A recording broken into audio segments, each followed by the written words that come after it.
तुमच्या घरातील 99% प्रश्न ह्या सांगितलेल्या साध्य सेवेने सुटले जाणार आहेत। सांगितलेले म्हणजे काय तर व्हिडिओ तुम्हाला संपूर्ण पाहावा लागणार आहे, त्याशिवाय तुम्हाला कोणती सेवा, कशी सेवा, कशाची सेवा आहे हे समजणार नाही। व्हिडिओ कुठेही आपल्या मध्ये न थांबवता तुम्ही संपूर्ण पहा, तुमच्या लक्षात येईल। हॅलो नमस्कार,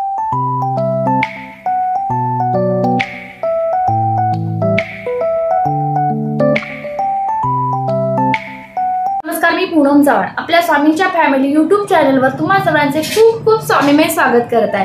तुम्ही जर आपल्या चॅनलवर नवीन असाल तर निश्चितच आपल्या चॅनलला सबस्क्राइब करा, लाईक करा, एक छोटीशी श्री स्वामी समर्थाची कमेंट करा, शेजारी बेल आयकॉनवर क्लिक करायला विसरू नका, जेणेकरून येणारे नवीन व्हिडिओचे नोटिफिकेशन सर्वात आधी तुम्हापर्यंत पोहोचले जातील। तर बघा, मी सुरुवातीला काय सांगितलं आहे की ह्या सेवेने तुमचे 99% प्रश्न सुटले जाणार आहेत। तर तुमचे प्रश्न कोणते आहेत, कशा स्वरूपाचे आहेत, त्याला महत्त्वाचे, तुमची सेवा कोणती करावी लागणार आहे, कशी करायची आहे हे तुम्हाला सांगितलं जाणार आहे। तर बघा, तुम्ही कुलदेवीची सेवा करता, काही काहींना कुलदेवी माहीत नाही, बरेचसे आता तुम्ही म्हणता की तेच बोलावं लागतं, कारण कसं असतं, तुम्ही पाहिला असेल, दुसऱ्यांनी पाहिला नसेल, कदाचित हा व्हिडिओ त्यांच्यापर्यंत आज पोहोचला गेला असेल, तर त्या व्यक्तीला सुद्धा निश्चितच लक्षात येईल की सेवा आपली कुठेतरी खुंटली आहे आणि त्यामार्फत आपल्या घरात अनेक प्रश्न उद्भवलेले आहेत। तर बघा, कुलदेवीची सेवा कशी करायची आणि त्याच्या मार्फत उद्भवणारे प्रश्न, नवरा बायकोत असेल, लग्न झाल्यापासून असेल, मुलांच्या बाबतीत असेल किंवा संतान प्राप्तीच्या बाबतीत असेल, वादविवाद असेल, सासू सासऱ्यांच्या बाबतीत असेल, घरातील कुठल्या म्हणजे प्रश्न कार्यक्रमापासून ते प्रत्येक घडामोडीपर्यंत असेल, व्यक्तीपासून ते प्राण्यांच्यापर्यंत असेल, व्यक्ती तितक्या प्रवृत्ती असतात अशा स्वरूपातील हे प्रश्न असेल, तर तुम्हाला कशा ना कशा मार्फत तर रिझल्ट यायला लागतो। आपण वारंवार म्हणत असतो कुलदेवीची सेवा ही आपल्याला करावीच लागणार आहे। स्वामी महाराजांची तर सेवा आपण करायचीच आहे, त्याचबरोबर आपले कुलदैवत आणि आपली कुलदेवी ही कुलदेवीची सेवा तुम्ही केली आहे का, करताय का, कशा स्वरूपात काहींकडे हा व्हिडिओ आज पहिल्यांदाच पोचला असेल तर त्यांना परत सांगते की कुलदेवीची सेवा मी आधीही व्हिडिओमध्ये पाठवले, तुम्ही सबस्क्राईब केला असेल तर तुम्ही माझ्या प्रोफाईलवर जावा, तिथे कुलदेवीच्या सेवेंची व्हिडिओ आहेत ते पहा। अदरवाईज तुम्हाला वेळ नसेल तर हा जरी पडला असेल तर ह्यात खूप माहिती आहे, ह्या पद्धतीने करा, तुमचे प्रश्न आहेत ते कसे सुटतात तेही पहा। ही साध्य सेवा आहे, तर मी खूप सेवा संकट सांगते, तसं तुम्ही आपण सेवा करतो। तर आता येणारा आपल्या पुण्यतिथी, स्वामी पुण्यतिथीचा काळ आहे, त्याच्या आतच आपण काय करायचं आहे तर मंगळवार घरच्या कुलदेवी कोणतीही असो, कशीही असो, ती घरची लक्ष्मीच असते, ती कुलदेवीच असते। तिनं सेवा कशी करायची तर मंगळवार चालू करायचा।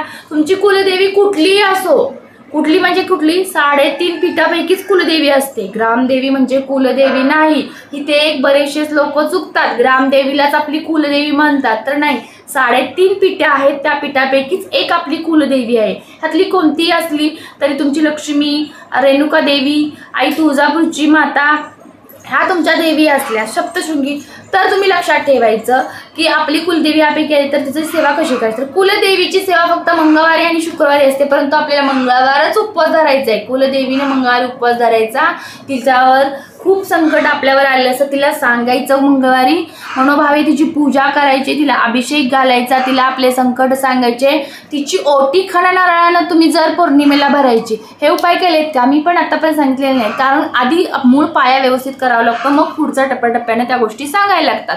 तर पहा, आता आपल्या नवीन सेवा काय, कुलदेवीची ओटी आपण जर महिन्यातून एकदा भरली तर त्या ओटीचं काय करायचं हेही सांगणार आहे। त्याच्या आधी मेन मुद्दा काय, तिची ओटी भरायची, तिला संध्याकाळी आपण जेवण घालायचं, जे आपण काही करणार आहे त्यात फक्त गोड काही शिरा करा, खीर करा, तुम्हाला काही गोड जिलेबी मिळत असेल ती करा, परंतु ओटी बरोबर एक पानाचा विडा करायचा, तो विडा तिला ठेवायचा। तो साध्य सेवेने तुमच्या घरातील 99.99% प्रश्न सुटणार आहे। तर कुठे मोठे ड्रॉप रेष आलेले पॉईंटचे ती तुमच्या कर्माने तुम्ही ते पण पुसली जाणार, तर त्यासाठी तुमचे नित्यसेवा व्यवस्थित झाले पाहिजे। नित्यसेवा काय, 11 माई स्वामी समर्थ महाराजांचा जप आणि क्रमशः 3 अध्याय हे रोजच्या रोज तुम्ही केलं ना की ते 100% तुमचा सेवा साध्य होणार आहे। तुम्ही लक्षात घ्या, प्रत्येक स्वामी सेवेकऱ्यांनी प्रत्येक सेवा ही नियमावलीनुसार केलीच पाहिजे, करायलाच पाहिजे। कुणी वाईट साईड न बोलता, वाईट साईड न काही करता, ज्या काही आपल्या कानावर येतात सेवा त्या करण्याचा प्रयत्न करा, अनुभव सांगा, निश्चित अनुभव येणारच आहे, मला माहिती आहे, कारण ह्या सेवा कुठल्याही नाही, स्वामी समर्थ महाराजांच्या सिद्धमय सेवा आहेत, प्रत्येकाला याची प्रचिती आलेली आहे, तशी तुम्हाला पण येणार आहे ही खात्री देऊन मी सांगते आणि होणारच आहे तसे, कारण सगळ्या गोष्टी आपण नियमावलीनुसारच करत आहोत. मेन मूळ पायापासूनच सेवा आलेल्या आहेत, त्यास व्यवस्थित सांगितलेले आहेत. अदरवाईज कुणी नवीन असाल तर तुम्हाला माहीत नसेल तर तुम्ही माझ्या प्रोफाईलवर जावा, प्रत्येक व्हिडिओ पहा, प्रत्येक व्हिडिओ सेवा कशा कशा आहेत त्या तुम्ही पहा, करण्याचा प्रयत्न करा. आणि आजच्या व्हिडिओत सुद्धा कुलदेवीची अतिशय महत्त्वाची सेवा सांगितलेली आहे, ती सुद्धा कुठेही न स्थगित करता ते पूर्ण पार पडा. त्याच्यानंतर सुद्धा तुम्हाला वर्षातून एकदा सवासनी घालायच्या आहेत, तेव्हा तुम्ही तुमच्या कुलदेवीचं दर्शन घेऊन यावं. त्यानंतर 7 सवासनी 1 गण घाला. कशा स्वरूपात आहे तुम्ही आधीच्या व्हिडिओ सांगितलेले तो पूर्ण ऐका आणि त्याच्यात ते करा. तुमचं सगळं घरातील प्रश्न नाहीसे होणार आहेत, वाईट प्रश्न नाहीसे होणार आहेत, चांगले प्रश्न उद्भवणार आहेत, तुम्हाला सतत सगळ्या कार्यात चांगलं दिसणार आहे. तर असो, तुम्हाला आजचा व्हिडिओ आवडला असेल तर कमेंटद्वारे नक्कीच सांगा. आणि काही ना जर यातून मन दुखावलं असेल तर स्वामी समर्थांना अनुभव सांगते की मी मला कुणाचा मन दुखवायचा हेतू नाहीये, फक्त वाईट गोष्टीला टाळायचा प्रयत्न करा. म्हणून निगेटिव्हिटी काढण्यासाठी तुमच्यातील काही निगेटिव्हिटी गोष्टीनं बोलावं लागतं, एवढं समजून घ्या. आपण स्वामी सेवेकरी आहोत, कुठं कृत्य नाही कुणाचं तरी झालं असेल तरी, आणि मी मनापासून त्यांना माफी मागते. तर बघा, लक्ष्मी मातेला सुद्धा पानाचा विडा लागतो, त्याला चुना लावायचा नाहीये. त्याला काय करायचं, पानाला आपण स्वामींचा जो विडा असतो ना तशा स्वरूपातच विडा बनवायचा आणि लक्ष्मी मातेला ठेवायचा. तो विडा जरी कुठला ना तरी चालतो, नाही कुठला तसाच ठेवला तरी चालतो. आणि तो विडा ज्या लक्ष्मी माता घरची जिने मंगळवार केलेले त्याच व्यक्तीने खायचा. बाकीचा जो नैवेद्य आपण ताट घेऊन जाणार तो सगळ्या कुटुंबातल्या सगळ्या व्यक्तींना थोडा थोडा त्यातला घास द्यायचा. हे झालं. पण मंगळवारी संकल्पही करायला लागणार आहे, जसं आपण स्वामींची गुरुवारी करतो, स्वामींची गुरुवार केल्यावर तसाच संकल्प. तरी पण तुम्हाला माहीत नसेल तर डाव्या हाताने उजव्या हातात पाणी घ्यायचं, 3 पळीभर पाणी घ्यायचं, त्याच्यात त्या पळीत एक फूल व्हायचं, अक्षता व्हायच्या, हळदी कुंकू व्हायचं, दुसरा हात लगेच असा द्यायचा आणि मग तुमची जी काही देवीला साकडं घालणार आहात, जी काही बोलणार आहात ते सांगा आणि तो संकल्प तामाणात ते पाणी असं स्वाहा करा किंवा जमिनीवर करा, शक्यतो तामाण्यात करा. आणि ते पाणी तुळशीला सोडून कुठल्याही झाडाला घालू शकता, फुलांच्या किंवा ह्याच्या आंब्याच्या वगैरे कुठलं तुमच्याकडे फळाचं झाड असेल त्याला घाला. जिथे पाय दिला तुडलं जाणार नाही, एक थेंब सुद्धा तो महत्त्वाचा असतोय, तो जिथे पायदळी होणार नाही अशा ठिकाणी ते पाणी घाला आणि तुमचा संकल्प चालू झाला. संकल्प प्रत्येक वेळी करायचा आहे का तर बिलकुल नाही. सुरुवात तुम्ही ज्या मंगळवारपासून करणार नाही तेवढाच मंगळवार करा, परत कसलाही संकल्प तुम्हाला करून देणार नाही कुलदेवी, कारण कुलदेवीचा कुलाचार होतो, तिथं देवी नक्कीच चांगला आशीर्वाद देते. तुम्हाला जाणवेल त्या गोष्टी, प्रत्येक गोष्टी जाणवेल, कारण जसं तुम्ही सेवेला करत येत राहताना, प्रत्येक सेवेत वाढ करताना अशा स्वरूपात तुम्हाला भयान प्रचंड प्रचिती येते, अनुभव येतो. फक्त तुम्ही अनुभव शेअर करा, सांगत जावा. आजपर्यंत कमेंटद्वारे कोणीही अनुभव आलेला असं सांगत नाही. तर श्री स्वामी समर्थ म्हणायला सुद्धा तुम्हाला लाज वाटते का? सेवेकरी आहात तुम्ही जर स्वतःवर एक श्री स्वामी समर्थ म्हटलं तर त्याच्या खाली दुसरी व्यक्ती तुम्हाला श्री स्वामी समर्थ म्हणणार आहे. तर मी तुम्हाला सगळ्यांना म्हणते तसं तुम्हीही म्हणत जावा श्री स्वामी समर्थ, आपण सेवेकरी आहोत. अशी ताणा कुणीही लाजायचं नाही. कसलाही प्रश्न असू दे तुमचा सुटला जाणार आहे. फक्त काय असतं, भोगामुळे पटकन मिळत नाही. आपण ते प्रारब्धाचे भोग सेवामार्फत जर कमी करू तरच आपल्याला मेवा हा मिळणार आहे.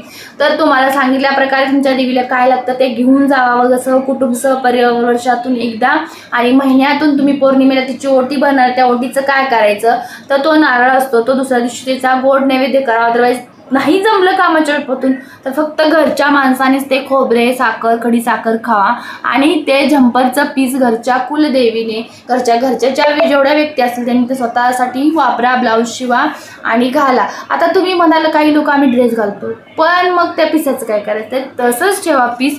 तुम्ही कुलदेवीला जाणार आहात ना तेव्हा ते पीस घेऊन जावा.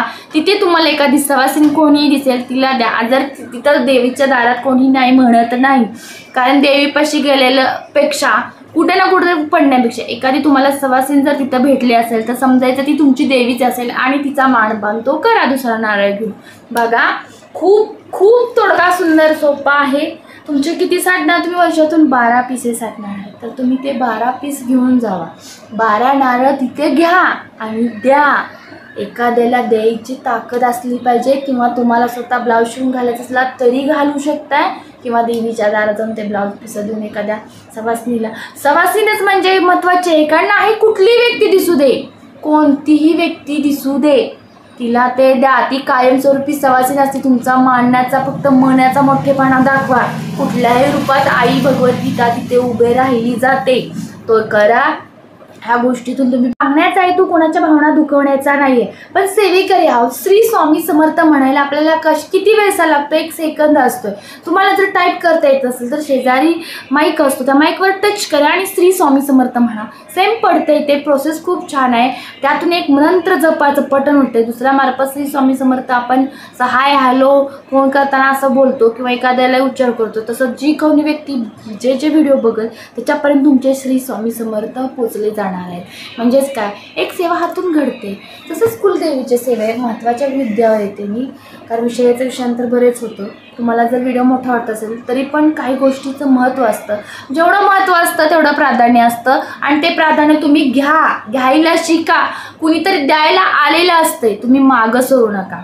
तुमची उंच आहे ना, तुम्ही पदर पसरून घ्या, असा पदर पसरून घ्या. माझ्यामार्फत जर स्वामींनी तुमच्यापर्यंत पोचवलं असेल तर तुम्ही ते घ्या, मागं हात चालू नका. काही असेल ते तुम्ही घ्या, पदरात पाडा. तुमच्यावर ते आलेलंच कोणतं संकट येणार असेल किंवा अदरवाईज तुम्ही ते भोगत असाल तर त्यातून बाहेर काढण्यासाठी मला एक पोस्टमन मार्फत तुम्हाला पोचवलेलं आहे तुमच्यापर्यंत, ते तुम्ही घ्या. कोणताही निगेटिव्हिटी न करता, नकारात्मक न करता तुम्ही फक्त घ्यायचा प्रयत्न करा. मी द्यायचा प्रयत्न करणार, तुम्ही घ्यायचा प्रयत्न करा. तर बघा, कुलदेवीची सेवा तुम्ही कायमस्वरूपी मंगळवार करा. तर पहिल्या मंगळवारी संकल्प सांगितलाय तसा संकल्प करा. देवीला साकडे घाला. काही गोष्टी तुमच्यावर संकट येतात, काही गोष्टीचा प्रश्न असेल मुलांच्या बाबतीत, दारूचा कसा असेल तो सांगा. आणि तुमच्या हळूहळू कुलदेवतेला तुम्ही सहकुटुंब वर्षातून एकदा जावा, तिथं तिची वळखणाऱ्यांवरती भरा. काय गोष्टी तुमच्या देवीला लागत असेल ते करा. आता तुळजापूरची आई आमच्या देवीला आपल्या देवीला काही मानपान असतो तो आम्ही घेऊन जातो, तो करतो. अदरवाईज काय, तिची परडी असते, ते परडीचं ती पण भरतो. म्हणजे त्या गोष्टी जर तुम्ही केल्या ना तर त्याची तुम्हाला प्रचिती 100% येणार आहे. तर घरी तुम्हाला सांगितलेल्या प्रकारे तुम्ही सेवा करणार ह्याची मला आशा आहे. कारण आपण जेव्हा जिथे अडकलेला असतो ना तेव्हा कुठंतरी आपल्याला परमार्थ दिसतो आणि परमार्थ साधा सोपा नाही. परमार्थापर्यंत पोचण्याचा मार्ग खूप पार करायला लागतो. खूप संकटे, खूप काटे, खूप कुठे सगळे पार केल्याशिवाय परमार्थ दिसत नाही. तर तुमची स्टेप जर पहिली असेल तर तुम्ही आपल्या कुलदेवीची सेवा करा. ज्या पद्धतीने आहे तशीच करा. कुठलीही कशीही करू नका.